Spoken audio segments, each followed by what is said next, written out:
வணக்கம். கே பாலகிருஷ்ணன் பேசுகிறேன். ரூஸ்டர் செய்திகளுக்காக. இன்றைக்கு இந்த செய்தியை நான் கொடுத்து கொண்டிருக்கும் பொழுதே முதலமைச்சர் விஜய் அவர்கள் தலைமையிலான அந்த ஆட்சி நம்பிக்கையை பெற்றிருக்கிறது என்ற செய்தி வந்திருக்கின்றது. ஆதரவாக 144 பேர், எதிர்த்து 22 பேர் வாக்களித்துள்ளார்கள். அதாவது அதிமுக அணி, எடப்பாடி அணியைச் சேர்ந்தவர்கள் 22 பேர் எதிர்த்து வாக்களித்துள்ளார்கள். 5 பேர் பாமகவும் பாஜகவும் நடுநிலை நியூட்ரல் ஸ்டாண்ட் எடுத்திருக்கிறாங்க என்ற செய்தி. நாம் நம்பிக்கை வாக்கை பெற்றுள்ள சந்திரசேகரன், ஜோசப், விஜய் அவர்களுக்கு வாழ்த்துக்களை தெரிவிக்க கடமைப்பட்டிருக்கிறோம். இது ஒரு பக்கம்.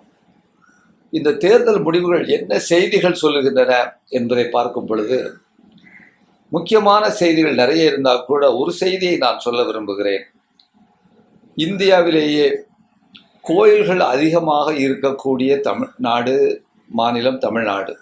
இந்த தமிழ்நாட்டில் ஜோசப் விஜய் என்று பெயர் வைத்து அந்த பெயரிலேயே ஒரு சிறுபான்மை இனம் என்பது, சிறுபான்மை ஒரு சமூகம் என்பது வெளிப்படையாக தெரிகின்ற அந்த நேரத்திலும் 1.7 கோடி வாக்குகள் பெற்று இவர் ஆட்சிக்கு வந்திருப்பது என்பது ஒரு மிகப்பெரிய ஒரு வரவேற்கத்தக்க செயலாகும்.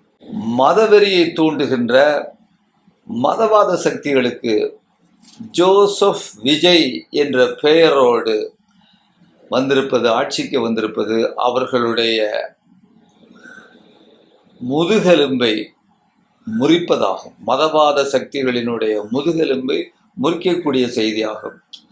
சரி, அவர் வந்தவுடனே என்ன செய்திருக்காரு அப்படின்னு பார்த்தீங்கன்னா, ஒரு 717 மதுபான கடைகளை அவர் மூடுவதாக சொல்லியிருக்கிறார். அதாவது பல்வேறு வழிபாட்டு தலங்கள், பஸ் ஸ்டாண்டுகள், பள்ளிகள், அது போன்ற இடங்களுக்கு அருகில் உள்ள அந்த மதுபான கடைகளை, இது வரவேற்கத்தக்க செய்தி. அதுபோல் இன்னொரு செய்தி, கடந்த ஆட்சியின் போது 100 யூனிட் வரை மின்சாரம் இலவசமாக இருந்தது. அதில் இப்போது அது அப்படியே தொடரும். மேலும் 500 யூனிட் வரை பயன்படுத்துகிறவர்களுக்கு 200 யூனிட் மின்சாரம் இலவசமாக கிடைக்கும் என்று சொல்லுவது, அதுவும் வரவேற்கத்தக்க செய்தி. இதில் பல பேர் எல்லாத்துக்கும் ஏன் கொடுக்கல, நீ மாதம் கொடுக்கறேன்னு சொன்னீங்க அப்படின்லாம் ஒரு கேள்வி கேட்குறாங்க. இதற்கு முன்னால் திராவிட முன்னேற்ற கழக ஆட்சி அவர்களுடைய அந்த என்ன சொல்கிறது மேனிஃபெஸ்டோலையும் மாதம் தான் சொல்லியிருந்தாங்க. அவங்களும் நிறைவேற்றலை. இவர்களும் சொல்லியிருந்தாங்க, நிறைவேற்றலை. ஆனால் நிறைவேற்றியிருக்கிறதை பார்க்கும் பொழுது இது சிறந்தது அப்படிங்கிற மாதிரி. அதுபோல் பெண்களுக்கு பாதுகாப்பாக ஒரு சிங்க பெண் படை என்று சொல்லி ஒரு பெயரோட ஒரு படையை ஏற்படுத்தி இருக்கிறார்கள். எக்ஸ்க்ளூசிவாக பெண்களை பாதுகாப்பதற்காக என்பது அதுவும் வரவேற்கத்தக்க ஒரு செயல்பாடாகும். அப்புறம் இன்னொரு முக்கியமான செய்திங்க, அறிஞர் அண்ணாவினுடைய அந்த பதவிக்கு பின்னால், முதலமைச்சர் பதவியேற்றதற்கு பின்னால் முதலாக ஒரு முதலமைச்சர் பதவியேற்றவர் கொஞ்சம் கூட ஈகோ, அந்த தன்முனைப்பு இல்லாமல் அனைத்து தலைவர்களையும் வீரமணியிலிருந்து ஆரம்பித்து, ஆசிரியர் வீரமணியிலிருந்து ஆரம்பித்து ஸ்டாலின் உள்பட எல்லாரையும் அவர் சந்தித்திருக்கிறார் என்று சொல்வது, இது ஒரு அருமையான வரவேற்பத்தக்க செயல்பாடாகும். இதை நாம் இனிமேலும் தொடர வேண்டும். இது ஒரு பிரேக் த்ரூன்னு சொல்லுவாங்க, அதை செய்திருக்கிறார். அதுபோல் இன்றைக்கு இன்னொரு முக்கியமான செய்தி பார்த்தீங்கன்னு சொன்னால், ஜோசியத்தை தொழிலாக கொண்ட தாவேகா செய்தி தொடர்பாளர் ராத்தன் பண்டிட்டுக்கு ஒரு அரசில் உயர் பதவி, ஒரு செயலாளர் ஸ்பெஷல் போஸ்ட்டை கொடுத்துருக்கிறாரு என்பது இது ஒரு சரியான முடிவல்ல. சயின்டிஃபிக் டெம்பர்னு சொல்லுவாங்க. விஞ்ஞான ரீதியான அந்த உணர்வோடு, அந்த புரிதல் உள்ள அந்த ஆட்சிக்கு மாறாக, அந்த சிந்தனைக்கு மாறாக இப்படி ஒருத்தரை கொண்டு வந்திருக்கிறது ஏற்றுக்கொள்ளத்தக்கதல்ல. இதை உடனடியாக முதலமைச்சர் விஜய் அவர்கள் ரத்து செய்ய வேண்டும் என்பதையும் நாம் இந்த நேரத்திலே வற்புறுத்த கடமைப்பட்டுள்ளோம். ஜூலை மாதம் 1ஆம் தேதி முதல 100 நாள் வேலை திட்டம் என்று ஒரு வேலை திட்டத்தை நமக்கு இருந்தது. ஏற்கனவே சரி, நம்ம எல்லாருக்கும் தெரியும். அது ஒரு பெரிய அளவிற்கு கிராமப்புறத்தில் உள்ள பெண்களுக்கு, விளிம்பு நிலை மக்களுக்கு ஒரு வாழ்வாதாரமாக இருந்தது. ஒரு குடும்பத்தில் 100 நாட்களுக்கு ஒருத்தருக்கு வேலை வாய்ப்பை உத்தரவாதப்படுத்துவது என்கின்ற அளவில் அது இருந்தது. ஆனால் கொடுக்கப்பட்டது, அந்த ஒன்றிய அரசினுடைய பணம் கொடுக்கப்பட்டது சராசரியாக 45 நாட்களுக்கு தான் அது போதுமானதாக இருந்தது. என்றாலும் அது மிகப்பெரிய அளவிற்கு அது ஒரு கிராமப்புற பொருளாதாரத்தை நிலைநிறுத்துவதற்கு பயனுள்ளதாக இருந்தது. அதை இன்றைக்கு பாஜக தலைமையிலான ஒன்றிய அரசு அதனுடைய பெயரை மாற்றி எப்படி மாற்றிருக்காங்க, விபி கிராம், அதாவது Viksit Bharat guarantee for Rozgar and Ajeevika அப்படின்லாம் சொல்லி அப்படி அதோட பேரை மாற்றிட்டு, இன்னும் சுருக்கமாக சொல்கிறதா இருந்தால் காந்தி பேர் எடுக்கணும், அவ்வளோதான். நீ என்ன பெரிய பேர் வச்சுட்டாலும் சரி தான், காந்தி பேர் இனிமேல் இந்த நாட்டில் இருக்கக்கூடாதுங்கிறது அவங்களுடைய ஒரு மையமான விஷயம். அந்த பேரை எடுத்துட்டு இன்னொரு பேரில் அவங்க அதை நடைமுறைப்படுத்துகிறாங்க. ஜூலை 1ஆம் தேதியிலேருந்து வருது. இப்போ இந்த கொரோனா காலத்தில் பார்த்திங்கன்னா இந்திய பொருளாதாரம் உள்பட உலக பொருளாதாரம் சீரழிஞ்சுக்கிட்டு இருக்கிற நேரத்தில் நம்ம கிராமப்புற பொருளாதாரத்தை நிலைநிறுத்தினது இந்த திட்டம்தான். அது இன்றைக்கு அதனுடைய உள்ளடக்கம் நீர்த்து போக செய்யப்பட்டிருக்கு. என்ன விஷயம்னு சொன்னீங்கன்னா, 100 நாள்ல இருந்து 125 நாள் நாங்கள் அதிகப்படுத்துவோம் அப்படின்னு சொன்னாங்க. அதில் அந்த மோடி அரசு சொல்லிச்சு. இங்கே கூட எடப்பாடி அதை நம்பி பிரச்சாரம் பண்ணிக்கிட்டு இருந்தார். 100 நாளைக்கு கூட ஒன்றிய அரசு பணம் கொடுக்காத நிலையில் 125 நாட்கள் கொடுக்க போகிறாங்களாம். அதுதான் வேடிக்கை. இன்னொரு முக்கியமான செய்தி பார்த்தீங்கன்னு சொன்னால், 100 நாள் அப்படிங்கிற அந்த திட்டத்தில் அது முக்கியமான விஷயம் என்னன்னு கேட்டிங்கன்னா, இந்த சட்டத்தினுடைய அடிப்படையான விஷயம் எல்லாத்திற்கும் வேலை உள்ள, அதாவது கோரிக்கை வேலை வாய்ப்பு வேண்டும் என்கின்ற அனைவருக்கும் இது வேலை உத்தரவாதம் கொடுக்கப்படும் அப்படிங்கிற ஒரு செய்தி. கிராமப்புறத்தில் உள்ள பஞ்சாயத்துக்கள் எல்லாம் இன்றைக்கு என்னென்ன கிராமத்தில் என்னென்ன வேலைகள் நடக்கணும் அப்படின்னு சொல்லிட்டு இந்த வேலை, இந்த மராமரத்து வேலை நடக்கணும், குளத்தை தூர்வாரணும், அல்லது இந்த சாலை போடணும் அப்படிங்கிறதுக்காக இதெல்லாம் பயன்படுத்துகிறாங்க. அதையெல்லாம் இனிமேல் நடக்காது. கிராம பஞ்சாயத்துகளுடைய கண்ட்ரோலில் கிடையாது.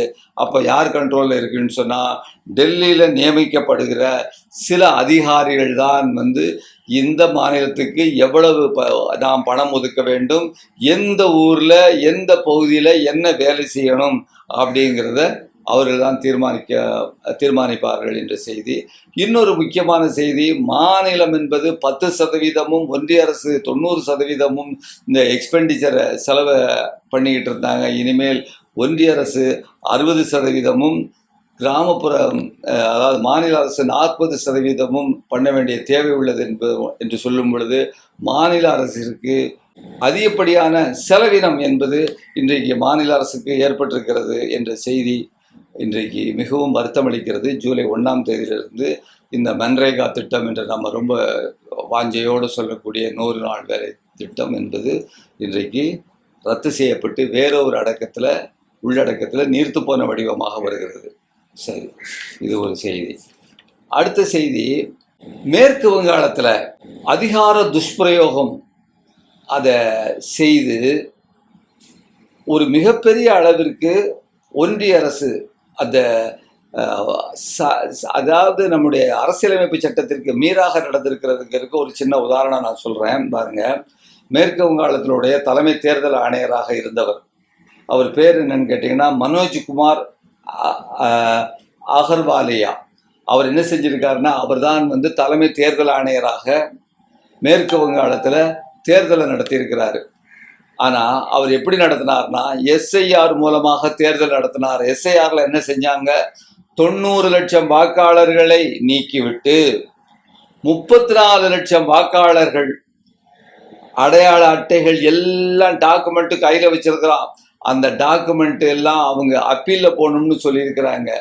மேல்முறையீடு செய்து மேல்முறையீடு நிலுவையில் இருக்கும் பொழுது அதாவது அதை பைசல் பண்ணலை, நிலுவையில் இருக்கும் பொழுது அதை கேட்காமல் ஒரு தேர்தலை நடத்தி 207 இடங்களில் பாஜக வெற்றி பெற்றிருக்குன்னு சொல்லும் பொழுது எந்த அளவிற்கு இந்த மக்களுக்கு விரோதமாக, அரசியல் சாசன சட்டத்திற்கு விரோதமாக இவர் தேர்தலை நடத்தியிருக்கிறார் என்பது நமக்கு தெரிகிறது அல்லவா. அவருக்கு 2 நாள் அந்த தேர்தலை நடத்தி முடித்த அந்த கையோடு அவருக்கு தலைமைச் செயலாளர் பதவியை அந்த மேற்கு வங்க அரசு கொடுத்திருக்கிறது. நல்ல எப்படி பாருங்க, அந்த ஆள் தான் தேர்தலை நடத்துறாரு, அந்த ஆள் தான் பாஜகவை ஜெயிக்க வைக்கிறாரு. அப்புறம் அந்த ஜெயிக்க வச்ச அரசு இவரை தலைமை தேர்தல், அதாவது தலைமை செயலாளராக நியமிக்குதுன்னு சொல்லும் பொழுது இது ஒரு சரியான நடைமுறையில், இதுக்கு பேர் கான்ஃப்ளிக்ட் ஆஃப் இன்ட்ரெஸ்ட்டும்பாங்க. இது ஜனநாயகத்தில் நடந்த மிகப்பெரிய படுகொலையாக நாம் இதை பார்க்க வேண்டியது உள்ளது. அப்புறம் இன்னொரு செய்தி, சிபிஐ, அதற்கு சென்ட்ரல் பியூரோ ஆஃப் இன்வெஸ்டிகேஷன், ஒன்றிய அரசினுடைய ஒரு பிரைமரி போலீஸ் இன்வெஸ்டிகேஷன்பாங்க, அந்த நிறுவனத்திற்கான தலைவரை தேர்ந்தெடுக்கக்கூடியது. அந்த அந்த அந்த ப்ராசஸில் 69 கேண்டிடேட்டு 1 மணி நேரத்திற்கு முன்னால் தான் அது அந்த கூட்டம் உட்காரணும், தேர்ந்தெடுக்கிறதுக்கான கூட்டம் உட்கார்றதற்கு 1 மணி நேரத்திற்கு முன்னால் 69 பேர் யாருன்னு சொல்லி ராகுல் காந்தி, அவர் தான் லீடர் ஆஃப் ஆப்போசிஷன், அவர்கிட்ட இந்த லிஸ்ட்டை கொடுத்துருக்குறாங்க. அதில் யார் யார் சரியானவங்கன்னு பார்த்து, தகுதியானவங்கள்னு பார்த்து இவரை டிக் பண்ணணுமா. எப்படி யோசிச்சு பாருங்க, ஒரு 2 நாள் 3 நாட்களுக்கு முன்னால் கொடுத்து கூட்டம் உட்கார போகிறோம், இந்த 69 பேரில் நீங்கள் யாரை நினைக்கிறீங்க அப்படின்னு சொல்லியிருக்கணும். அப்போது பேருக்கு அவர் பெயரை அவர்கிட்ட கொடுத்த மாதிரி கொடுத்து இன்றைக்கு தான் நினைத்த ஆளை டிக் பண்ணுறது, அப்புறம் அவரை ரப்பர் ஸ்டாம்பாக அவர் ராகுல் காந்தியை லீடர் ஆஃப் ஆப்போசிஷன், எதிர்கட்சி தலைவரை பயன்படுத்துவது என்ற முறையை பாஜக இன்று கையாண்டிருக்கிறது. அதற்கு ராகுல் சொல்லியிருக்கிறாரு, மோடியோடைய சிபிஐ சூஸ் பண்ணுறதுல ரப்பர் ஸ்டாம்பாக நான் இருக்க விரும்புகிறேன்னு சொல்லிட்டு அந்த கூட்டத்தில் அவர் கலந்து கொள்ளவில்லை. அப்போ இது மிகச்சரியான ஒரு விஷயம். எப்படி இருந்தாலும் அவர்கள் நினைக்கிற அவர் தான் சிபிஐ சீஃபாக வர போகிறாரு, அவங்களுக்கு ஏற்றபடி தான் அவர் நாட்டில் இனிமேல் யாரை அரெஸ்ட் பண்ணணும், யார் மேலே வழக்கு போடணும், யாரை உள்ளுக்கு தள்ளணும், யாரை வெளியே விடணுங்கிறத முடிவு பண்ண போகிறாங்க. இதில் பேருக்காக நாம் என்ன அப்படின்னு சொல்லக்கூடிய அந்த செய்திகளையும் அவர் அந்த நடைமுறையை அவர் பின்பற்றிருக்கிறார், வெளிநடப்பு செய்திருக்கிறார். அது வெளிநடப்பு இல்லை, அது பங்கு பெறவே இல்லை அப்படிங்கிற ஒரு செய்தி. இன்னொரு செய்தி பாருங்க, தெலுங்கானால பஜ்ரங் தள் ஹிந்துத்வா குரூப்ல ஒரு பிரிவு அவங்க என்ன செஞ்சிருக்கிறாங்க பார்த்தீங்கன்னா, கொட்டாப்பேட்டு, அதாவது சைத்தன்யாபுரி மெட்ரோ பக்கத்தில் லாரியில் காளைகள், பயனில்லாத வயதான காளைகள் போகும் பொழுது அதை எதற்கு என்ன செய்வாங்கன்னு கேட்டிங்கன்னா, வெட்டுறதுக்காக கொண்டு போவாங்க. நம்ம ஊரில் கூட கேரளாவுக்கு கொண்டு போவாங்க மாட்டுக்கறிக்காக வெட்டுறதற்காக. அதுபோல் கொண்டு போகிற அந்த காரையை, அந்த லாரியை நிப்பாட்டி மிகப்பெரிய அளவிற்கு வன்முறையில் பஜ்ரங் தள் ஏற்பாடு நடத்தி இருக்கிறார்கள் என்று சொல்லும் பொழுது, தெலுங்கானாவில் காங்கிரஸ் ஆட்சி நடைபெறுகிறது. இப்படி இந்த மாதிரி ஒரு சம்பவம் நடக்க போகிறதுங்கிறத ஒரு முன்கூட்டியே இந்த லாரி வருது, இவங்க ப்ரிப்பேராக இருக்கிறாங்கன்னு சொல்லி காவல்துறைக்கு தெரிஞ்சும் காவல்துறை எந்த விதமான நடவடிக்கையும் எடுக்கலை அப்படின்னு சொல்லும் பொழுது, பஜ்ரங் தளுடைய குண்டாயுசத்திற்கு ஃப்ரீ ஹேண்டு கொடுத்துட்டாங்க, நீ என்ன வேணாலும் செஞ்சுட்டு போ அப்படின்னு சொல்லிட்டு ஆனால் முஸ்லீம்கள் ஏதாவது செஞ்சாங்கன்னா அவங்க மேலே நடவடிக்கை எடுக்கிறாங்கன்னு சொல்லும் பொழுது, காங்கிரஸ் தலைவர்கள் ஒரு சாஃப்ட் ஹிந்துத்துவா அதை கையாளுறாங்களா அப்படிங்கிற ஒரு கேள்வி நமக்கு வருது. அதாவது சாஃப்ட் ஹிந்துத்துவானா மென்மையான இந்துத்துவாவை, நமக்கு ஒரு ஞாபகம் வருது, பாபரி மஸ்ஜித் அந்த இதை இடிக்கும் பொழுது நரசிம்மராவ் உட்கார்ந்துருந்தார் இல்லையா, எனக்கு எதுவும் தெரியாதுன்னு, அது இன்றைக்கு மீண்டும் ஞாபகத்திற்கு வருகிறது என்கின்ற இந்த செய்தியோடு இன்றைய இந்த நிகழ்வை முடித்துக்கொள்வோம். நன்றி, வணக்கம். ஊடகம் கார்ப்பரேட் அரசியல்வாதிகளின் கைப்பாவையாக அடிமைகளாக இருந்தது போதும், இனி சாட்டை எடுத்து சுழற்றும் நேரம் வந்துவிட்டது. ஊடகம் பொதுமக்களாகிய உங்களுக்காக உங்களாலேயே இயக்கப்பட வேண்டும்.